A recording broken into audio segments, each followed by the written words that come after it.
So we need to talk a little bit about terrorism as a tactic that gets used both as part of civil wars and also part of just sort of larger campaigns of violence that get directed at states. And for that, I'm going to break this apart into a couple different conversations, one focusing on sort of the definition piece. Then we'll have a conversation focusing on sort of the strategies about how terrorism is employed and when it can be effective. And then finally, we'll talk a little bit about the process of radicalization of how an individual becomes a terrorist. But today we'll focus on the definition piece, and I'll toss out a definition. There are many definitions of terrorism, and oftentimes research focusing on terrorism begins with like articulating, okay, so this is the framework that we're working with. Elements that I found that are kind of common to all of these: terrorism tends to be violent. Something is being blown up or destroyed, somebody's being killed or harmed, so there's an element of violence to it. It is targeted at civilians, and so I think this is a really important piece, that terrorist acts against military targets are viewed as maybe not necessarily legitimate, but as those are legitimate targets under sort of a campaign of warfare, whereas civilian targets are treated under international law as never acceptable to be targeted directly. And so there's something that's sort of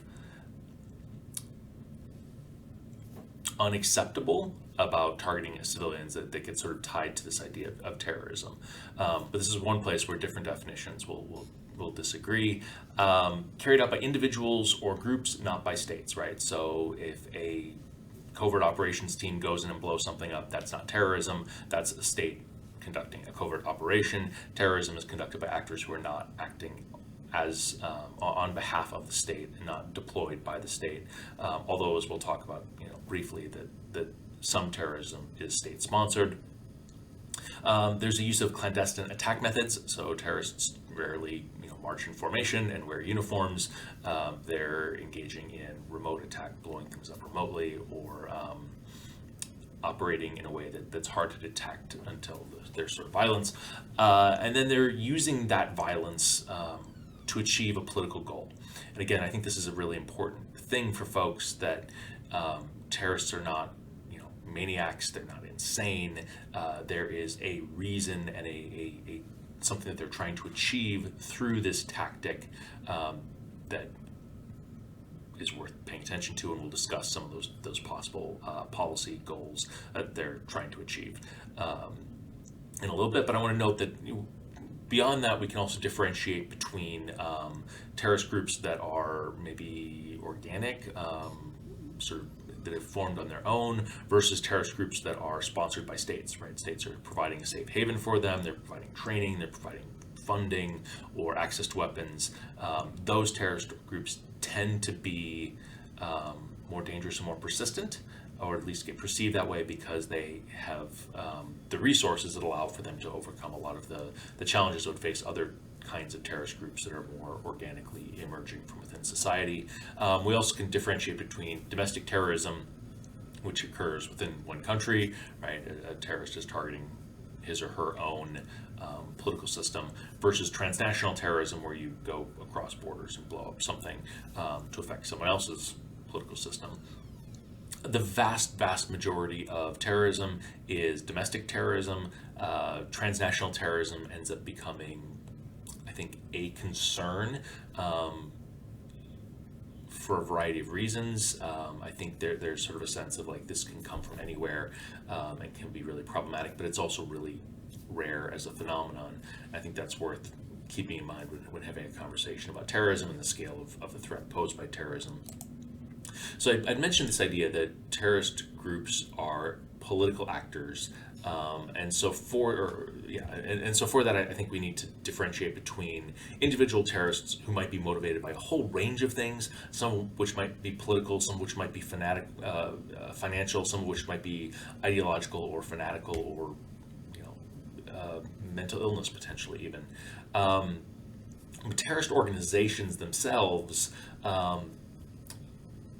involve multiple people coordinating and working together. And that means that there has to be something at the heart of that. And so when we look at different terrorist organizations and what allows for that coordination to take place and what they're aiming for, sometimes it's regime change, right? So a big part of Al Qaeda's sort of policy agenda was removing pro-Western governments from Saudi Arabia and Egypt and elsewhere in the Middle East and Iraq during the U.S. occupation of Iraq.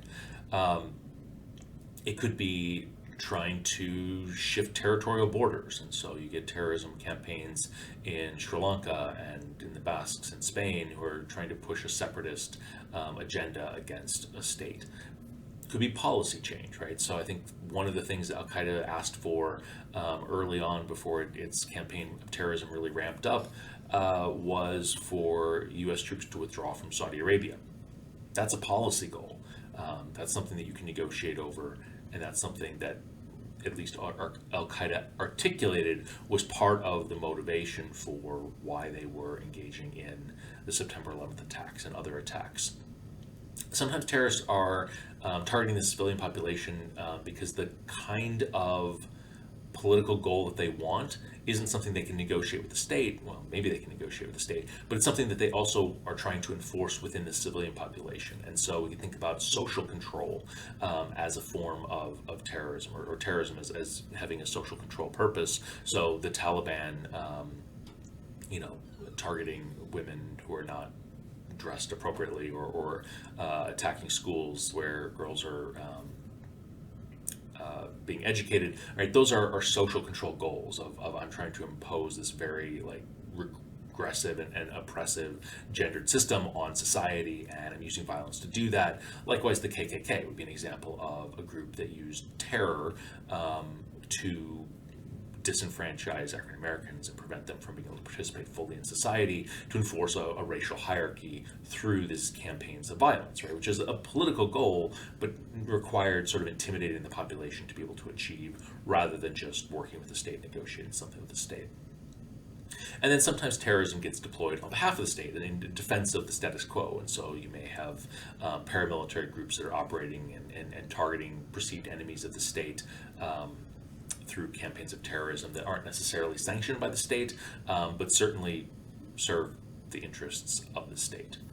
Okay, so hopefully this sort of sketches out that terrorist organizations are not just blowing things up because they're out and out evil. Oftentimes there's something, I would say always there's something by definition that they're trying to achieve with that use of violence. There's something of I won't say a debate, but an idea that's kind of circulating out in the larger social milieu, that terrorism is kind of a newer problem, or maybe the way that terrorism operates today is different than the way that terrorism operated in some sort of more stable, less scary past.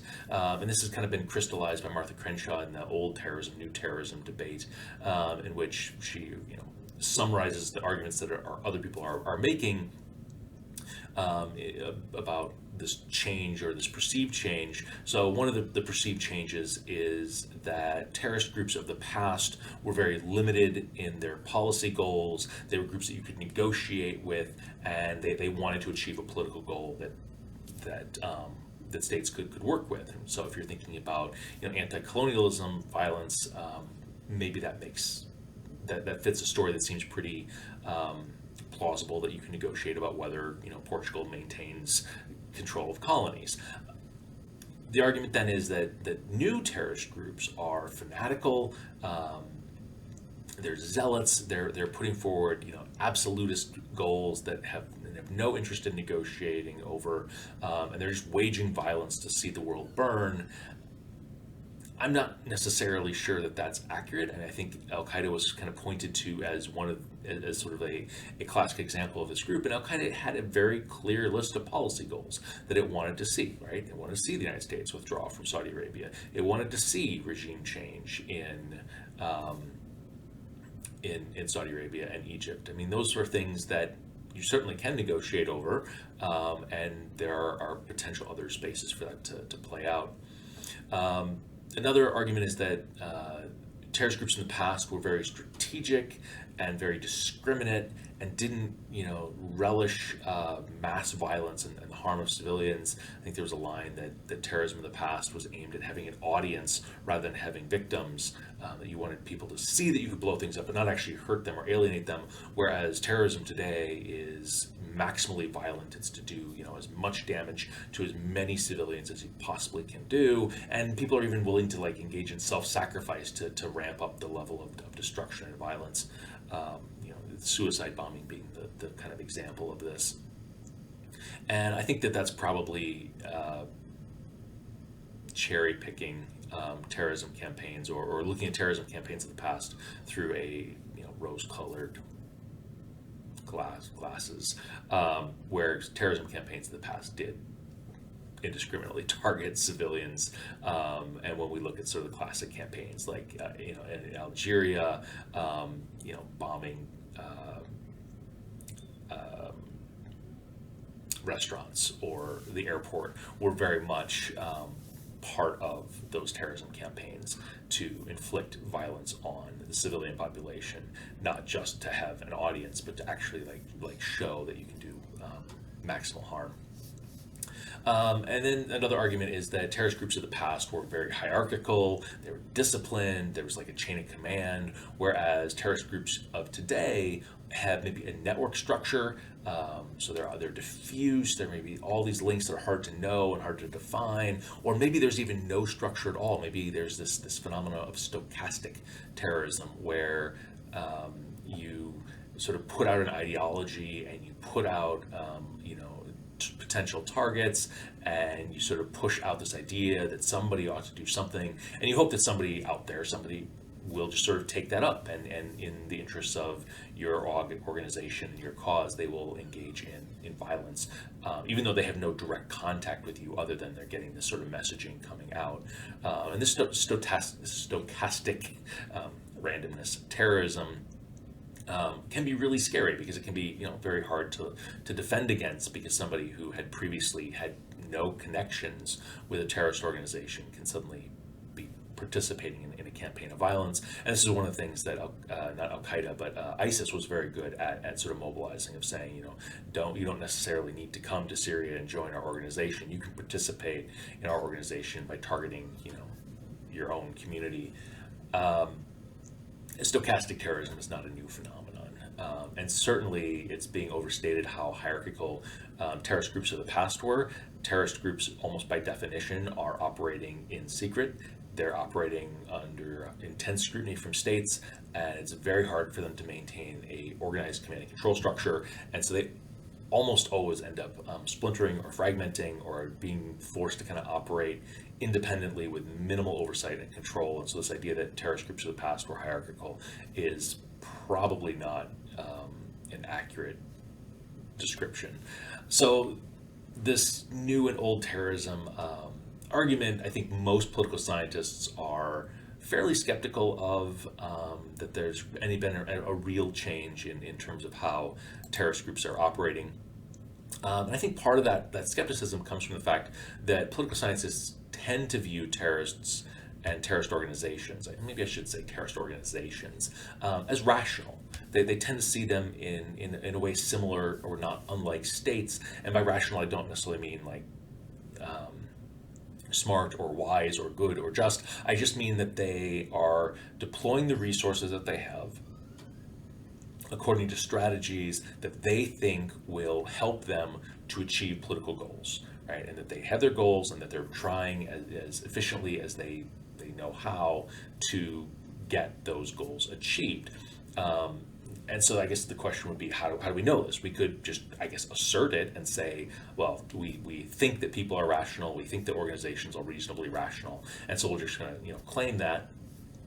We could try to make an argument about what it takes to bring people together and get them to share resources and take risks, and how you need a goal at the center, and how the only way that that's going to hold together as a practical matter is if there's some sort of planning or strategy. But that doesn't necessarily mean that is how groups behave.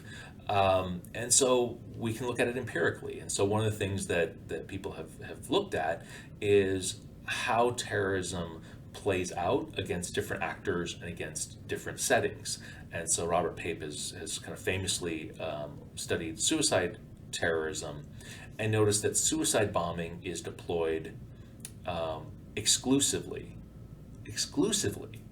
against democracies, which is really strange, because suicide terrorism is really hard to defend against and really terrifying. But for whatever reason, terrorists who are operating against authoritarian regimes don't engage in suicide terrorism. And there's a really interesting case in the Syrian civil war. The Syrian resistance, the free Syrian army, was able to infiltrate into the inner circle of the Assad regime and plant a bomb in one of the meeting rooms, and almost killed the entire Assad leadership, including the president. And this was, of course, denounced by Assad, and they claimed it was a suicide attack. And the folks responsible for the attack came out and said, no, no, no, no, no. It was not a suicide attack. Absolutely not. We did not strike that way. We were able to get in and get out, and didn't have to resort to that kind of a tactic, which is a weird thing to argue about. But I think if you think about what you're trying to signal with a suicide attack, it makes sense to signal that to a democracy, right?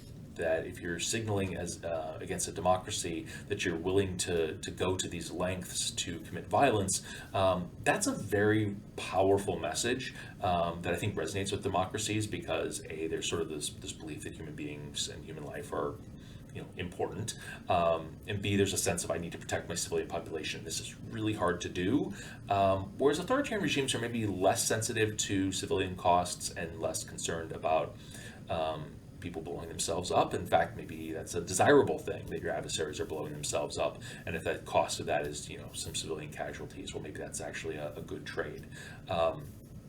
So there's a difference in how that message is going to be received, and Robert Pape argues that the reason why we see this decision by terrorist groups to use suicide bombing against democracies and not authoritarian regimes isn't just because it's effective. It's because the messaging works against democracies and it doesn't work against authoritarian regimes.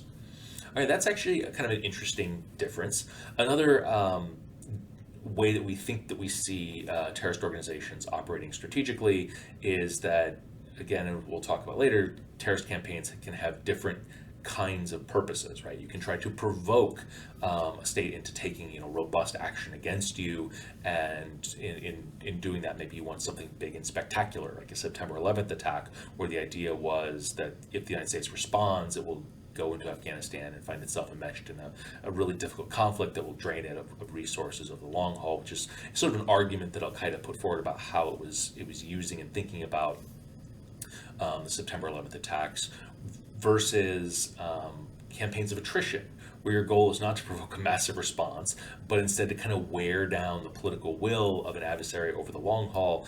And so this has been kind of a strategy that's been used at various points in time in Palestine against Israel. And it's been noted by people who study that Palestinian bomb makers who are working for Fatah or Hamas or the PLO, various different iterations, could make their bombs more deadly, but they don't. That they're trying to cause some damage, they're trying to show that they can strike and not be stopped, but they don't want to create such a horrific event that the Israeli state responds with overwhelming military force, which is kind of an interesting idea, right? That they're calibrating and they're thinking through this. And political scientists have picked up, a lot of these kind of observations that suggest that terrorist groups aren't just sort of lashing out willy-nilly because they're insane. They're thinking about what they're trying to do, and they're thinking about their target, and they're trying to act in a way that will get them more or less what they want, using this strategy of violence and using this strategy of terrorism.